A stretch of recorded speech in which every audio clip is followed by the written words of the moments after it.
السلام علیکم ورحمۃ اللہ وبرکاتہ۔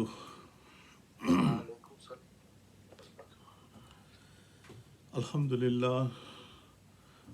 للہ رب العالمین والعاقبۃ للمتقین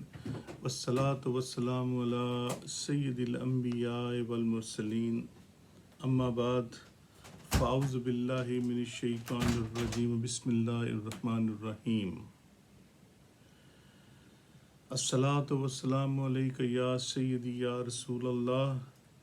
وعلی آلک واصحابک یا سیدی یا حبیب اللہ۔ الصلاۃ والسلام علیک یا سیدی یا نبی اللہ وعلی آلک واصحابک یا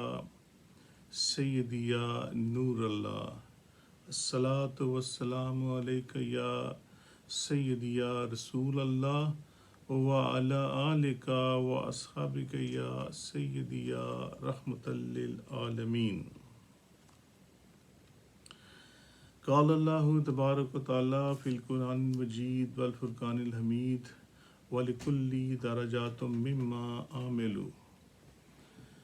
ان اللہ وملائکتہ یصلون علی النبی یا ایہا الذین آمنوا صلوا علیہ وسلموا تسلیما کثیرا کثیرا۔ اللہم صلی علی سیدنا مولانا محمد واصحاب سیدنا مولانا محمد وبارک وسلم وصلی علیہ، جزا اللہ عنا محمد ما هو اہلہ۔ تمام تعریفیں حمد و ثنا اللہ رب العزت کی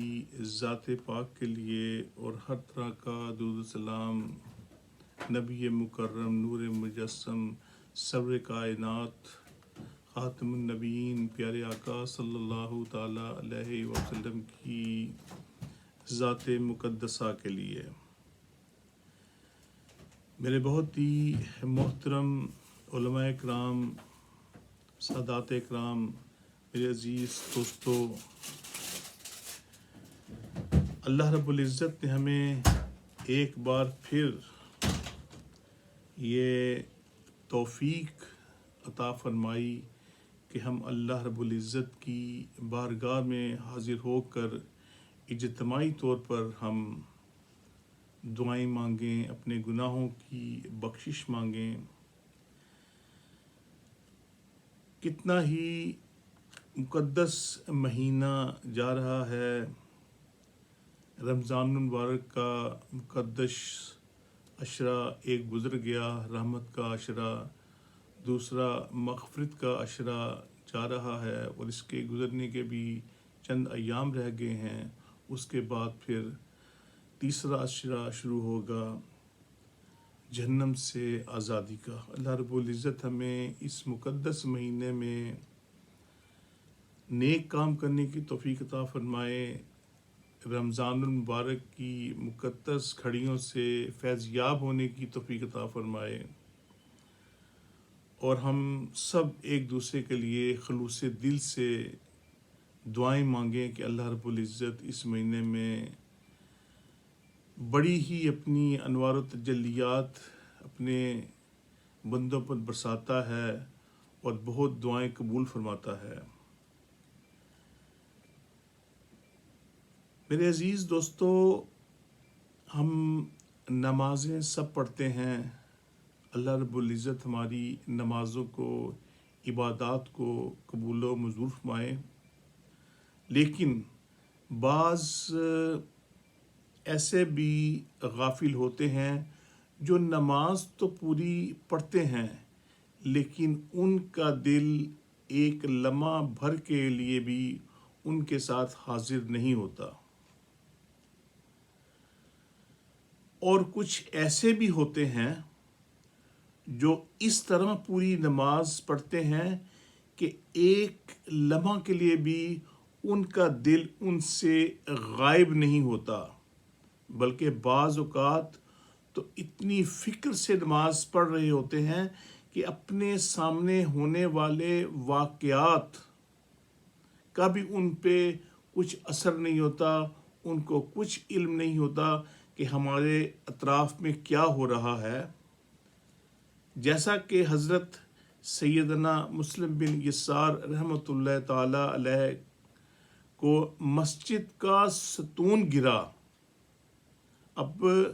مسجد کا ایک ستون گرتا ہے، پھر اس کی آواز بھی اتنی ہوتی ہے اور لوگ بھی جمع ہو جاتے ہیں، لوگوں کا شور و غل بھی ہوتا ہے، لیکن ایک نماز پڑھنے والے کو اس کا احساس تک نہ ہو. اب سوچئے کہ ایک انسان اتنی شدت سے، اتنے خشوع اور خضوع سے نماز پڑھ رہا ہے کہ مسجد کا ستون گرا، آواز پیدا ہوئی، لوگوں کا شور مچا، لیکن ان کو کچھ بالکل بھی احساس نہ ہوا. اور بعض بزرگان دین رحمہم اللہ المبین ایک مدت جماعت میں حاضر ہوتے رہے، لیکن وہ کسی کو بھی نہ پہچانا کہ ان کے دائیں جانب کون ہے اور بائیں جانب کون ہے. کہ یہ اللہ کے ایسے محبوب بندے جو دل سے عبادت کا درجہ رکھتے ہیں اور صرف اپنے جوش قلب کی آواز سنتے ہیں، پھر ایسے بھی محبوب بندے ہوتے ہیں کہ ان کے جوش قلب کی آواز ایک دوسرا انسان اس کے 2 میل کے فاصلے تک یہ سن لیتا ہے. اور ظاہری بات ہے وہ کوئی عام بندہ نہیں ہوگا، وہ اللہ کا نبی ہوگا یا اللہ کا کوئی ولی ہی ہوگا. کیونکہ حضرت سیدنا ابراہیم خلیل اللہ علیہ الصلاۃ والسلام جب اپنے رب کی عبادت میں مشغول ہوتے تو آپ علیہ الصلاۃ والسلام کے جوش قلب کی آواز، میرے عزیز دوستو بھائیو، ان سے 2 میل کے فاصلے تک سنائی دیتی. اور ظاہری بات ہے کہ وہ جو 2 میل کے فاصلے پر ان کے پاس کھڑا ہے، ان کے پاس سے دور ہے، کوئی جو دیکھ نہیں سکتا، لیکن ان کے جوش قلب کی آواز اس تک پہنچ رہی ہے. کیونکہ وہ اللہ کے محبوب بندے، اللہ کے قرب رکھنے والے بندے جو ان چیزوں کو پہچانتے ہیں. اور پھر بعض لوگ تو ایسے بھی ہوتے ہیں کہ حالت نماز میں ان کے چہرے زرد ہو جاتے ہیں اور کندھے تھرتھرانے لگتے ہیں. کیوں؟ کہ وہ اللہ رب العزت سے ڈرتے ہیں، اللہ رب العزت کا قرب حاصل کرتے ہیں. وہ اس چیز سے گھبرا رہے ہوتے ہیں کہ کوئی ہم سے کوئی ایسی غلطی سرزد نہ ہو جائے کہ ہم کسی پکڑ میں آ جائیں. کہ اللہ رب العزت قرآن پاک میں ارشاد فرماتا ہے وَلِكُلِّ دَرَجَاتٌ مِّمَّا عَمِلُوا، کہ ہر ایک کے لیے ان کے کاموں کے درجے ہیں. لہذا جو شخص نماز میں اس کا حصہ خشوع اور خضوع اور خوف و تعظیم کے مطابق ہوگا، وہی اس کو آخرت میں ملے گا. کیونکہ اللہ رب العزت کسی کے ظاہری حرکات و سکنات کو نہیں بلکہ اس کے دل کو دیکھتا ہے. اللہ رب العزت اس کے دل کی کیفیت کو نظر رکھتا ہے کہ اس کے دل کی کیفیت کیا ہے. اسی وجہ سے بعض صحابہ اکرام رضوان اللہ اجمعین نے فرمایا بروز قیامت، یعنی قیامت کے دن لوگ نماز والی ہیبت سے اٹھائے جائیں گے. یعنی نماز میں انہیں جس قدر سکون اور اطمینان تھا اور سرور حاصل تھا، وہ اسی حالت میں ان کا حشر بھی ہوگا. یعنی آپ دیکھ لیجئے کہ اللہ رب العزت جب ہم کو اس دنیا فانی سے ختم کر دے گا اور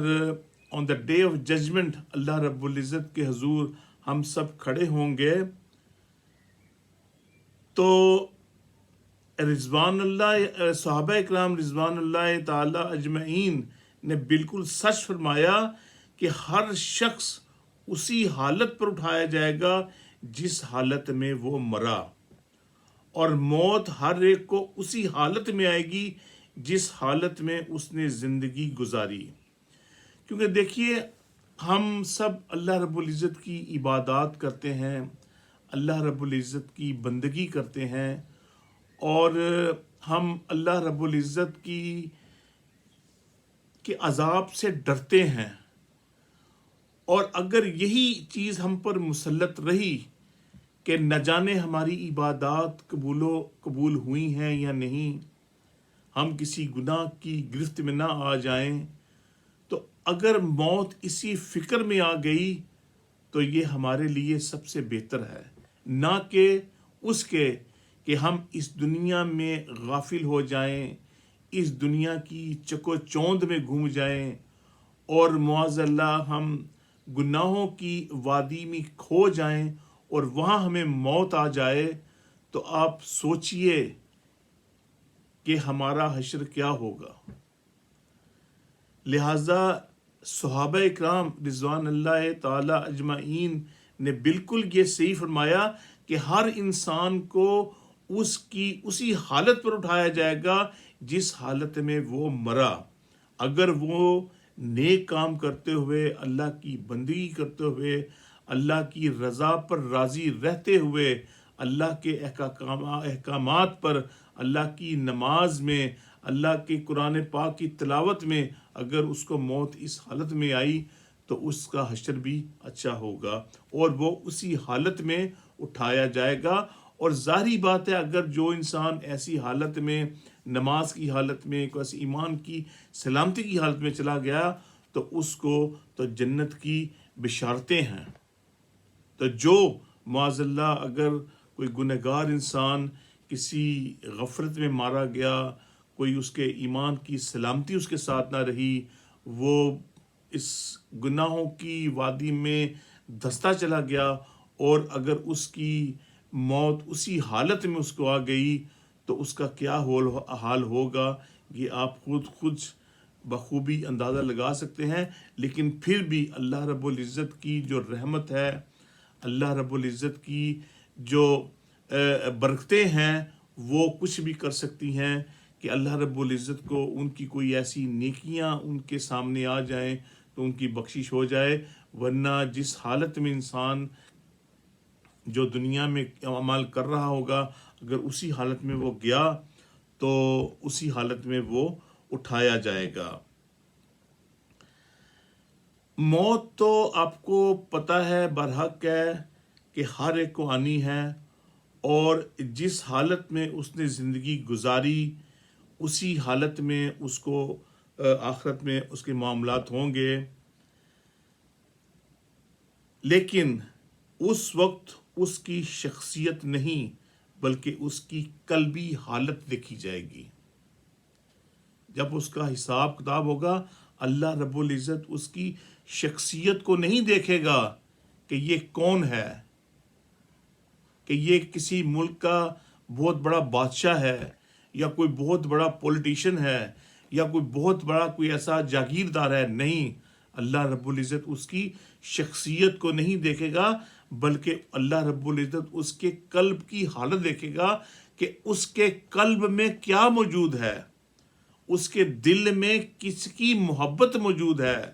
اگر تو اس کے دل میں اللہ رب العزت کی محبت ہوئی، پیارے آقا صلی اللہ تعالی علیہ وسلم